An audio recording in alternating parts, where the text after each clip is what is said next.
আমি মহামান্য রাষ্ট্রপতির সাথে তখন কথা বলেছিলাম যে মহামান্য রাষ্ট্রপতি আপনি কি আদেশ জারি করতে পারেন? বলে আমি তো পারি না, কিন্তু আমাকে পারাচ্ছে। তা এখন রাজহংসকে জোরপূর্বক স্বর্ণের ডিম পারতে বাধ্য করার মতো ঘটনা। অবৈধ ডিম্ব পারানো হচ্ছে, ওই রাজহাঁসটাকে রাখছে কে? ওই রাজহাঁসকে ডিম পাড়া পর্যন্ত কে রাখলো? রাজহাঁসের ডিম হলো ওনাদের ভাষায়, এই আদেশটা হলো রাজহাঁসের ডিম। এটা হলো জুলাই সনদ সংস্কার বাস্তবায়ন আদেশ, সংবিধান সংস্কার বাস্তবায়ন আদেশ হলো ডিম্ব। তাহলে এই ডিম পাড়া পর্যন্ত রাজহাঁস বড় হইলো কি করে? এই ডিম পাড়া পর্যন্ত রাজহাঁস বড় হওয়ার পিছনে যারা রাজহাঁসকে খাওয়াইছেন, প্রোটেকশন দিয়েছেন, সুন্দর ঘর দিয়েছেন, বাড়ি দিয়েছেন, বা ওখান থেকে আসার সময় খাদ্য, যাওয়ার সময় খাদ্য, আদরে আপ্যায়ন করেছেন, তারাই তো রাজহাঁস ডিম পাড়ার জন্য সবচেয়ে বেশি দায়ী হওয়ার কথা। কোন রাজহাঁস ডিম পাড়ার আগে বড় তো হয়েছে। এই বড় হওয়া আবার আরো আরো ইন্টারেস্টিং দেখেন, কি আশ্চর্য কথা, রাজহাঁসের ডিম পারছে এই কথা ওনারা বলছেন, তো রাজহাঁসের ডিমের বেনিফিশিয়ারি কে? ডিম সরাই দেন দেখি নির্বাচন থাকে কিনা। ডিম সরালে তো বাচ্চা নাই। তো রাজহাঁসের ডিমটা কতক্ষণ পছন্দ হয়? যতক্ষণ নিজের পক্ষে থাকে। আর আশ্চর্য, উনি নাকি রাষ্ট্রপতিকে জিজ্ঞাসা করেছেন, একটা দলের নেতা রাষ্ট্রপতিকে জিজ্ঞাসা করতে পারে?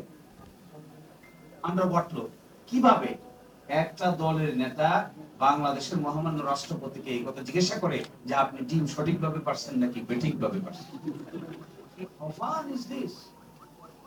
কেমন কথা? কনস্টিটিউশনাল সিস্টেমের ভিতরে রাষ্ট্রপতিকে পরামর্শ দিবে প্রধানমন্ত্রী, আর কনস্টিটিউশনাল সিস্টেমের মধ্যে উনাকে যদিও কেউ কেউ এখন ডিফ্যাক্টো প্রধানমন্ত্রী বলেন, আইনত প্রধানমন্ত্রী না কিন্তু কার্যত প্রধানমন্ত্রী। তো কার্যত প্রধানমন্ত্রী ভালো কাজই তো করেছেন, কে ডিম পারে আর কে ডিম পারবে না এটা হিসাব রাখছে। আরো একটা ইন্টারেস্টিং, উনি বলছেন একটা যে কুইনাইন খাওয়ানো হয়েছে, কালকে দেখবেন একটা কথা বলছেন কুইনাইন খাওয়ানো হয়েছে।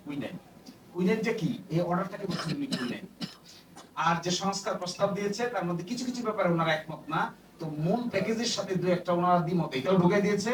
সুতরাং কলার ভিতরে কুইনাইন ঢুকে বাচ্চাকে নাকি খাওয়াইছে। একটা ওই যে চারটি প্রশ্নের ভিতরে একটা আছে উচ্চকক্ষ গঠন হবে আনুপাতিক হারে, ভোটের আনুপাতিক হারে, এটা হলো কুইনাইন। তিনটার সঙ্গে একমত, একটার সঙ্গে একমত না, এই কুইনাইনটা ওখানে ঢুকানো হয়েছে। কি হবে তাহলে? জ্বর এমন ভাবে আসছিল, ওই কুইনাইন তখন খাওয়া ছাড়া আর তো কোনো অপশন ছিল না। এখন কুইনাইন কোথায় গেল? বমি করে দিয়েছে। পার্লামেন্টে ঢোকার পরে কুইনাইন তো ঢুকে গেছে আগে, কুইনাইন ঢুকে নির্বাচন দিছে, কুইনাইনকে মেনেও নিছে। এই কুইনাইনকে বুকে ধারণ করে রেফারেন্ডামের জন্য প্রপাগান্ডা করেছেন, প্রচার করেছেন, পাস হয়ে যাওয়ার পরে এখন কুইনাইন বাইর করতে চাচ্ছেন। কুইনাইন তো হজম হয়ে গেছে, নাই তো কুইনাইন। এখন কিভাবে আনবেন এটাকে আবার? তাহলে তো অন্তর কাটতে হবে, অপারেশন করতে হবে, ভিতরে ঢুকতে হবে, ওয়াশ করতে হবে, বিষটা এখন কি করে আবার নতুন করে বমি করতে পারো ছাড়া তো উপায় নেই। এবং এই সমস্ত আর্গুমেন্ট আসলে একটা ওয়ান ওয়ে ট্রাফিকিং পেয়ে গেছে পার্লামেন্টের ভিতরে। মনে হচ্ছে পার্লামেন্টটা কোনো না কোনো কারণে সাময়িক সময়ের জন্য লিজ দিচ্ছে। 1991 সালে কেয়ারটেকার গভর্নমেন্ট যখন আমরা সকলে এগ্রি করলাম, তখন সংবিধানে তো কেয়ারটেকার গভর্নমেন্ট ছিল না।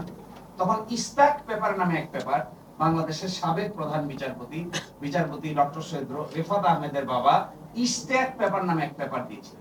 ওই ইস্তেক পেপারের ভিতরে ছিল সংবিধানে না থাকলেও কি করে সোশ্যাল কন্ট্রাক্ট থিওরির মাধ্যমে এই প্রবলেমের সলিউশন বের করা যায়। এই আর্গুমেন্ট করেছেন উনি 13তম সংশোধনী রিভিউ পিটিশনের ভিতরে। মাননীয় প্রধান বিচারপতি তৎকালীন রেফাত আহমেদ সাহেব তার রায়ে বিস্তারিত আলোচনা করে বলেছেন এই সোশ্যাল কন্ট্রাক্ট থিওরির অধীনেই আমাদের তৎকালীন তত্ত্বাবধায়ক সরকারের ভ্যালিডিটি দেওয়া হওয়া যেতে পারে। কার আর্গুমেন্ট? এখনকার ল মিনিস্টারের আর্গুমেন্ট। আর এখন তিনি কি বলেন? এখন কথা কি হলো?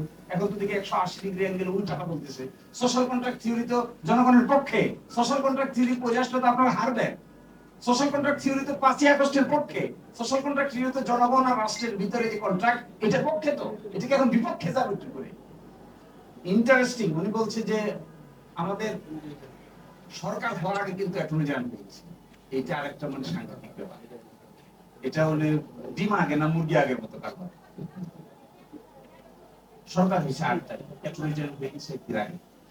তো আশ্চর্য ব্যাপার, এটা কি হলো? এটা কিভাবে হলো? 6 তারিখ সরকার হয়েছে 8 তারিখ সন্ধ্যাবেলা, মনে আছে সব আপনাদের কাছে। তো অ্যাটর্নি জেনারেল হয়ে গেছে 6 তারিখ। নাহিদ কালকে যে বলছে যে যেভাবে আপনার নেতা নাহিদ নিয়েছে একইভাবে নাকি আমিও নিয়েছি, তো নাহিদের নিয়েছে 8 তারিখ।